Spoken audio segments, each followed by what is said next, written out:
पर सवाल उठने लगे हैं। इस मामले में समाजवादी पार्टी सरकार की हिमायत करने वाले उलमा भी निशाने पर हैं। पेश लखनऊ से इरफान अली की यह खास रिपोर्ट। राष्ट्रीय उलमा काउंसिल ने मोदी और मुलायम के दंगों में फर्क करने वाले समाजी कारकुनों, खासतौर पर मिली तंजीमों के रहनुमाओं के खिलाफ महाज खोल दिया है। क्योंकि अगर गुजरात में दंगा होता है, मोदी ने तो वहां किसी को मारा नहीं, खुद जाकर के, लेकिन अगर वहां का मुख्यमंत्री था तो उनका ये हक था कि उस दंगे को नियंत्रण करें, उसको रोकें, लेकिन उन्होंने नहीं रोका, इसलिए हम उनको मुजरिम मानते हैं। तो ये थ्योरी अखिलेश और मुलायम पर क्यों नहीं फिट की जाती? वहां पर कोई मौलवी ने आज तक जाकर के अखिलेश के बगल में खड़े होकर फोटो नहीं खिंचवाई। अरे मोदी के इस दंगे के बाद ये मौलाना लोग कैसे जाके फोटो खिंचवा रहे हैं और कहने कि उनकी नीयत पे शक नहीं किया जा सकता? क्यों मोदी हिंदू और मुलायम मुसलमान है? सिर्फ जुबान से कह देने से? गलत को गलत कहना होगा। अगर उन उलमा के घर में अगर ये हुआ होता तो क्या वो ये कहते कि अखिलेश और उनकी नीयत पे शक नहीं किया जाना चाहिए? ये बयान आ रहा उलमा का। असल मसला ये है, अगर मेरा बयान भी आए इस तरह का तो मेरा भी बाइकाट होना चाहिए। दरअसल कुछ रोज कबल समाजवादी पार्टी के सरबराह मुलायम सिंह यादव ने मुस्लिम नुमाइंदों के एक वफ्द से मुलाकात की थी। उन्होंने ये दिखाने की कोशिश की थी कि फसादात के बाद भी रियासत के मुसलमान उनके साथ हैं। फसाद मुतासरीन के साथ हो रही नाइंसाफी पर इन रहनुमाओं की खामोशी से हुकूमत की हिम्मत बढ़ी और मुतासरीन को कैंपों से बेदखल करने का अमल शुरू कर दिया गया। सियासी अफराद भी इसे गलत मानते हैं। राजनीति में जो धार्मिक लोग हैं वो विभिन्न दलों में, विभिन्न सियासी पार्टियों में बटे हुए हैं, तो हम समझते हैं कि फिर उनकी मान्यताओं में एक असर पड़ेगा, क्योंकि वोट तो आदमी अपने हिसाब से देता है और मजहब के नाम पर सब लोग जो है धार्मिक लोगों को सम्मान देते हैं, श्रद्धा करते हैं। ये उलमा किराम की एक समाज में, कौम में एक इज्जत होती है। वो उनको चाहिए कि कम से कम वो पॉलिटिकल इस तरह के बयानात से बचें। समाजवादी पार्टी उत्तर प्रदेश में मुसलमानों के जानो माल की हिफाजत का नारा देकर इक़्तिदार में आई थी, लेकिन रियासत में मुसलसल होने वाले फसादात ने उसे अंदर से हिला कर रख दिया है। ऐसे में मुस्लिम तंजीमों और मिल्ली रहनुमाओं के रवैये पर सवाल उठने लाजमी है। किसी शायर ने शायद इन्हीं के बारे में कहा है, अजीम थे दुआओं को उठने वाले ये हाथ, न जाने कब इन्हें कासा बना लिया मैंने। ETV news, Lucknow. पाकिस्तान के हाई कमिश्नर सलमान बशीर ने कहा है कि हिंदुस्तान में हुकूमत की तब्दीली से दोनों मुल्कों के रिश्तों पर कोई असर नहीं पड़ेगा। सलमान बशीर कोलकाता में मीडिया से बातचीत कर रहे थे। बीजेपी के वजारत उज़्मा के उम्मीदवार नरेंद्र मोदी के ताल्लुक से पूछे गए सवाल पर सलमान बशीर ने कहा कि यह हिंदुस्तान का अंदरूनी मामला है और पाकिस्तान हर पार्टी के लीडर का एहतराम करता है। पाकिस्तान के हाई कमिश्नर ने मगरबी बंगाल की वजीर आला ममता बनर्जी से भी मुलाकात की। सेक्रेटरीट में हुई इस मुलाकात के मौके पर सलमान बशीर ने ममता बनर्जी को वजीर आजम नवाज शरीफ की जानिब से पाकिस्तान दौरे का दावतनामा हवाले किया।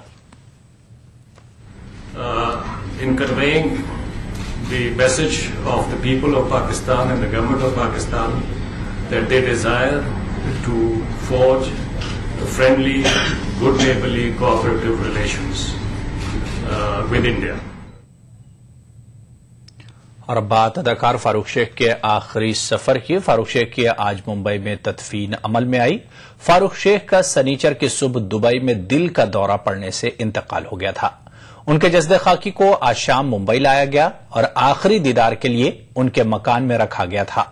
इस दौरान फिल्म इंडस्ट्री के तकरीबन तमाम सितारों ने फारूक शेख का आखिरी दीदार किया। 65 साल फारूक शेख की अदाकारी का करियर थिएटर से शुरू हुआ था। उन्होंने बेशतर 8 फिल्मों में काम किया। शतरंज के खिलाड़ी, गर्म हवा, उमराव जान और चश्मे बद्दूर उनकी यादगार फिल्में हैं।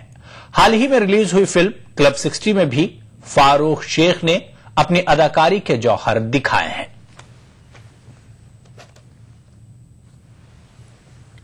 तो यहां पर रुकेंगे एक और छोटे से ब्रेक के लिए।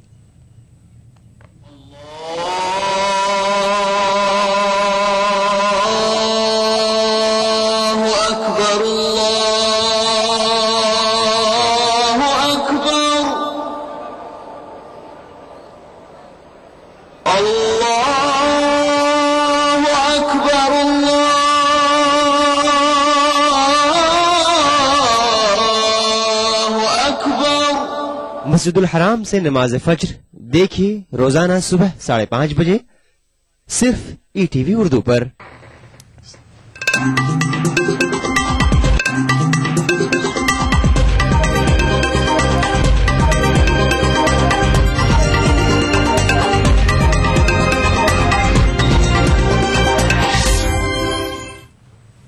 ब्रेक बाद आगे पढ़ेंगे। ऑस्ट्रेलिया के शहर मेलबोर्न में जेर तालीम एक हिंदुस्तानी तालिब इल्म पर हमला हुआ है। ऑस्ट्रेलिया की मीडिया रिपोर्टों के मुताबिक 20 साला मनेरिया जोगिंदर सिंह पर एक ग्रुप ने हमला कर दिया। हमलावरों ने जोगिंदर सिंह को घूंसों और लातों से मारकर जख्मी कर दिया। बाद में उस पर स्टिक से हमला किया गया। पुलिस ने हमले का सीसीटीवी फुटेज जारी किया है। शदीद जख्मी तालिब इल्म मेलबोर्न यूनिवर्सिटी में जेर तालीम है।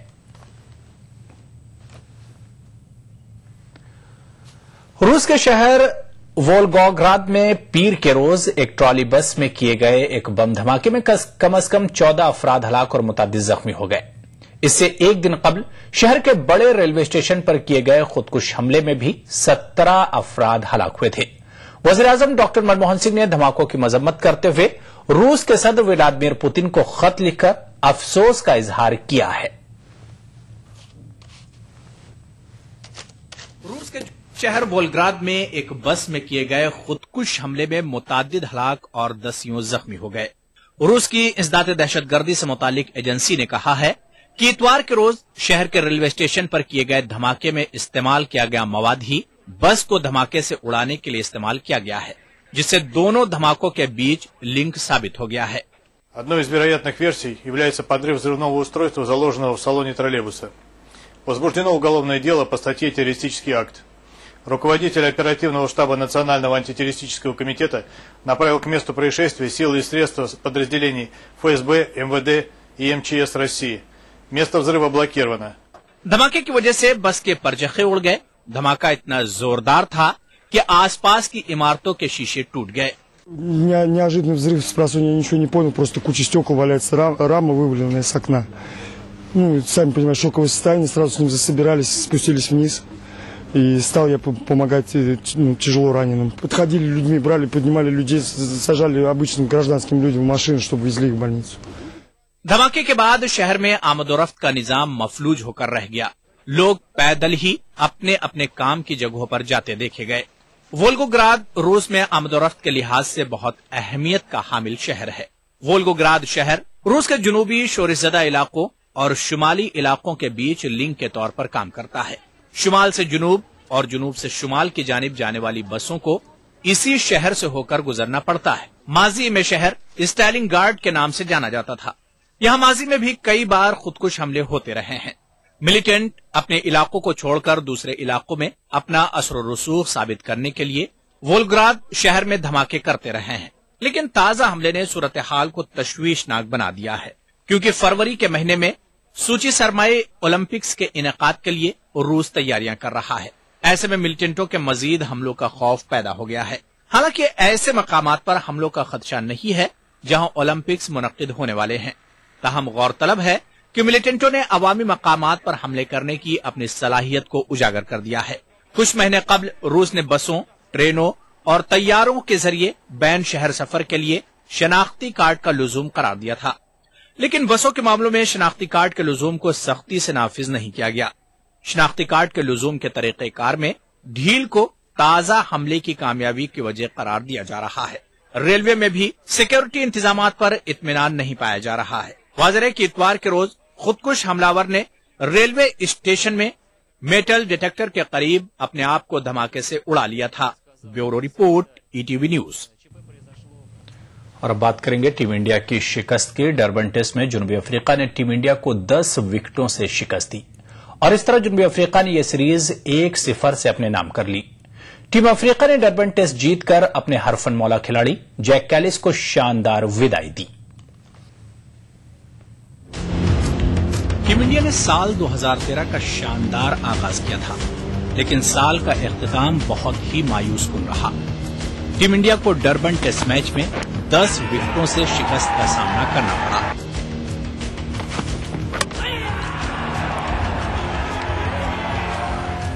इस तरह टीम इंडिया जनूबी अफ्रीका में 2 मैचों की सीरीज भी 1-0 से हार गई। बारिश से मुतासरा मैच में पांचवा और आखिरी दिन काफी अहम रहा। टीम इंडिया ने मैच के चौथे रोज खेल खत्म होने पर 2 विकेट के नुकसान पर 68 रन बना लिए थे और मैच के 5वें और आखिरी दिन उसे अच्छी बल्लेबाजी की जरूरत थी, लेकिन जनूबी अफ्रीका की गेंदबाजी के सामने रहाणे को छोड़कर कोई भी बल्लेबाज नहीं टिक सका। इस तरह टीम इंडिया दूसरी पारी में 223 रन ही बना सकी और जनूबी अफ्रीका के सामने जीत के लिए दूसरी इनिंग्स में महज 59 रनों का मामूली हदफ मिला, जिसे जनूबी अफ्रीका ने बगैर विकेट खोए हासिल कर लिया। जनूबी अफ्रीका ने डरबन टेस्ट मैच और सीरीज जीतकर अपने हरफन मौला खिलाड़ी जैक कैलिस को शानदार विदाई दी। Bureau report, ETV news. तो बुलेटिन में फिलहाल इतना ही। आदाब।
एहसासों से जुड़े नए रिश्ते बिखेरेंगे रंग। जिंदगी लाइव सीजन 5 इतवार दोपहर 12 बजे और शनिवार दोपहर 12:30 बजे।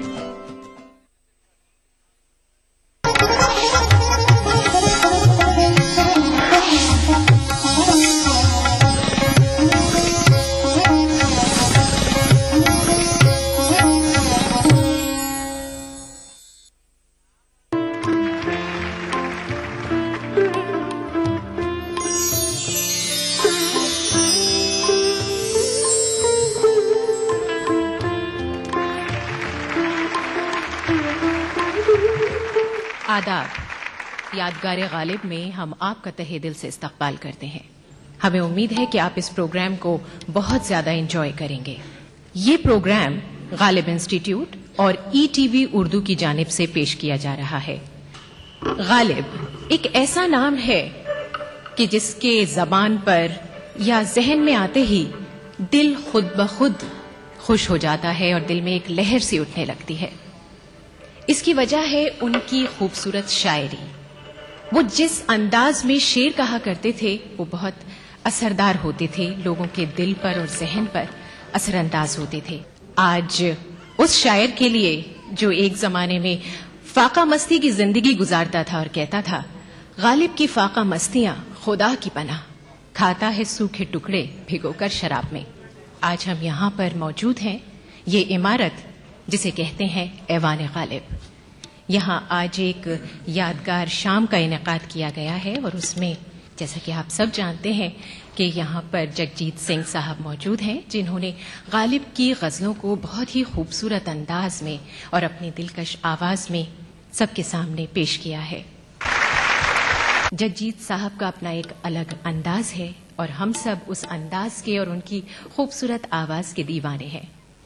हमें उम्मीद है कि आपको आज की पेशकश बेहद पसंद आएगी। अब मैं यही कहूंगी, बाअदब बामुलाहिजा होशियार जगजीत सिंह हमारे सामने है और हम सब कुछ लम्हों के लिए अपनी टेंशन, अपनी परेशानियों से दूर जाकर सुकून की गोद में सर रखने वाले हैं। जरिया रहेगी इनकी खूबसूरत आवाज।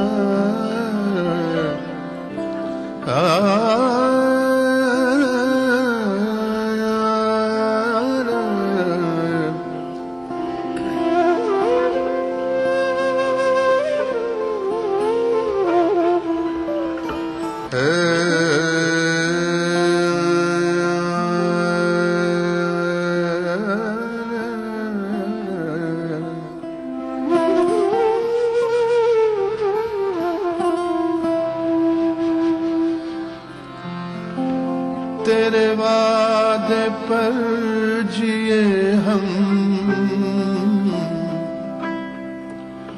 तो ये जान झूठ जाना।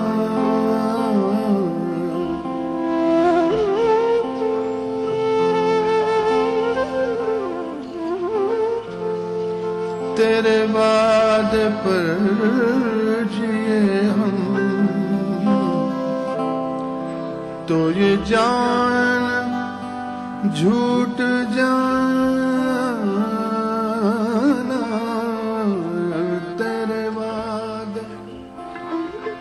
तेरे वादे पर जिए हम, तो ये जान झूठ जाना। तेरे वादे पर जिए हम, तेरे वादे पर जिए हम, तो ये जान झूठ जाना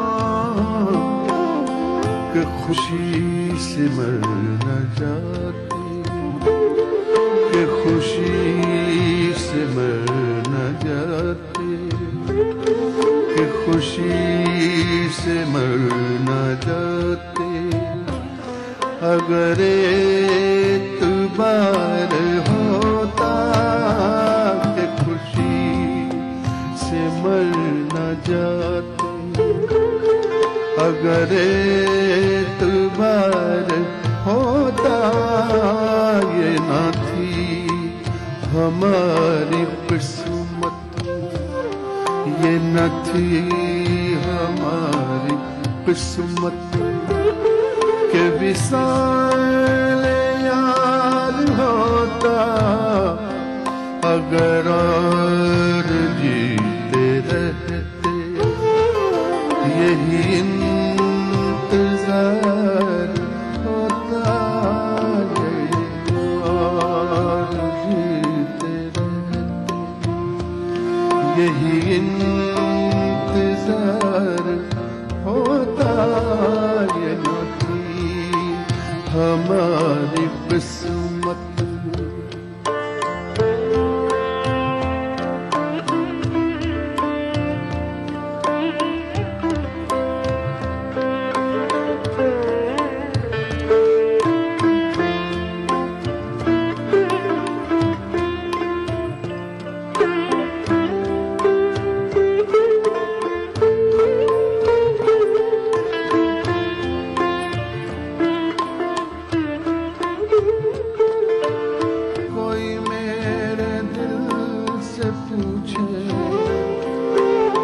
तेरे तीरे निकश को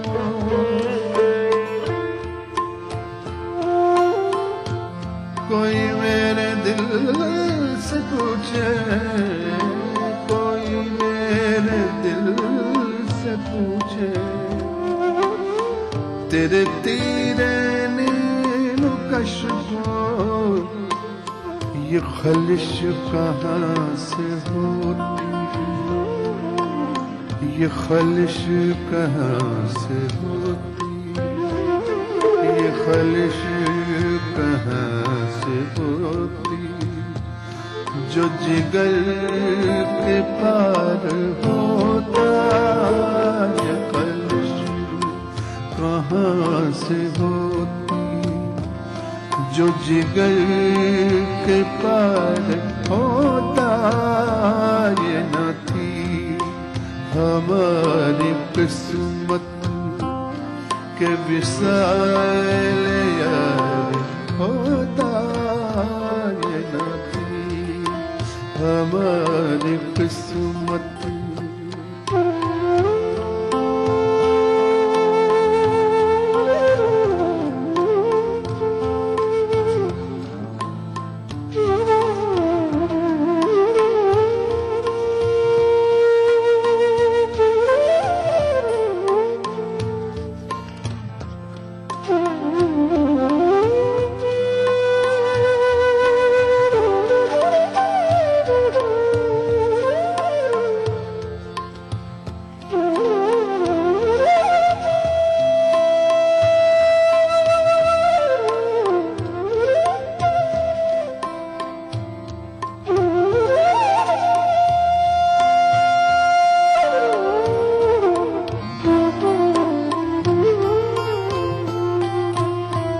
कहाँ की दोस्ती है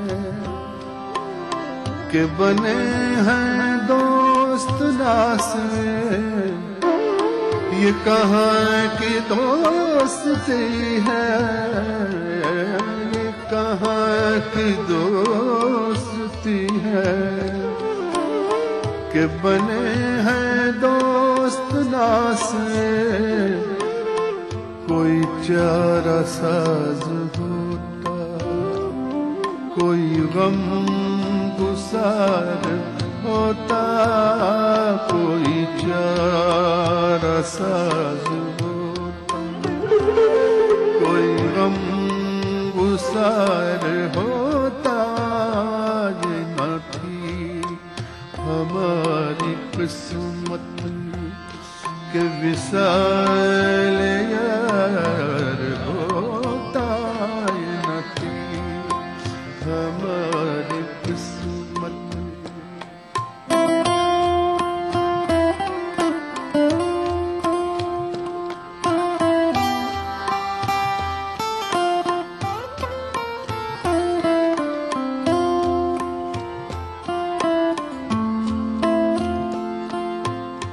कहूँ किससे मैं के क्या है शबनम बुरी बला है, कहूँ किससे मैं के क्या है, कहूँ किससे मैं के क्या है शबनम बुरी बला है। कहूँ किससे कहूँ किस मैं कि क्या है शब गम बुरी बला है। मुझे क्या बुरा था मरना, मुझे क्या बुरा था मरना, अगर एक बार होता मुझे क्या बुरा था मरना, अगर एक बार होता ये न थी हमारी किस्मत।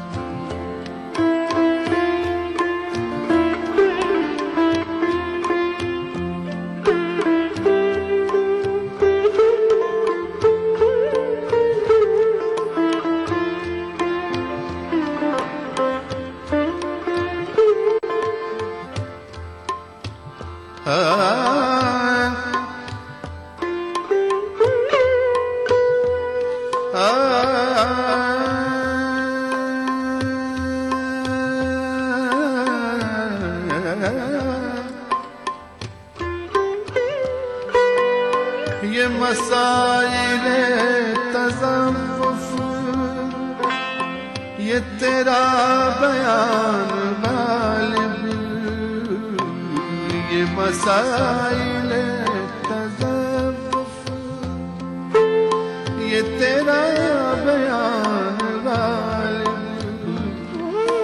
तुझे हम वली समझते, तुझे हम वली समझते, तुझे हम वली समझते, तुझे हम वली समझते, तुझे हम वली समझते, तुझे हम वली समझते, तुझे हम वली समझते, जो न बादखार होता, तुझे हम वली समझते, जो न बादखार होता, ये न थी हमारी किस्मत के विसाल यार होता, ये न थी हमारी किस्मत के विसाल यार होता, अगर और जीते रहते यही इंतजार होता, यही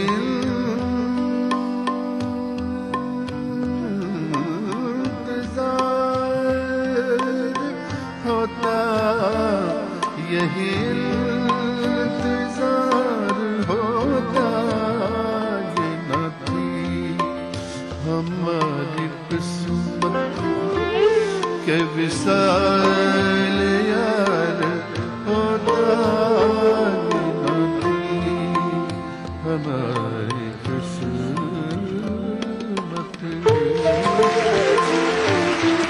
न था कुछ खुदा था, कुछ न होता तो खुदा होता, डुबोया मुझको होने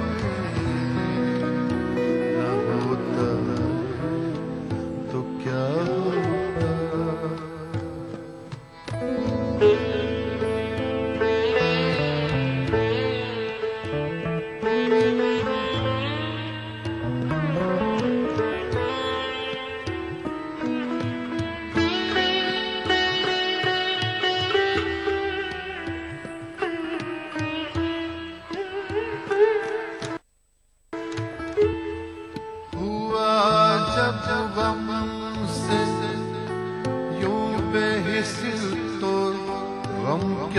सर के कटने का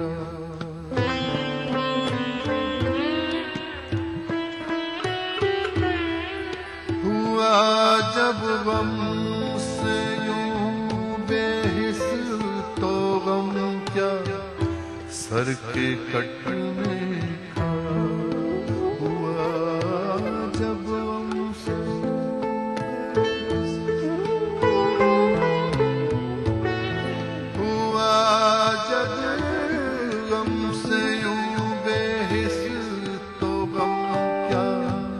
सर के कटने का न होता अगर जुदा तन से, तो जानों पर धरा होता,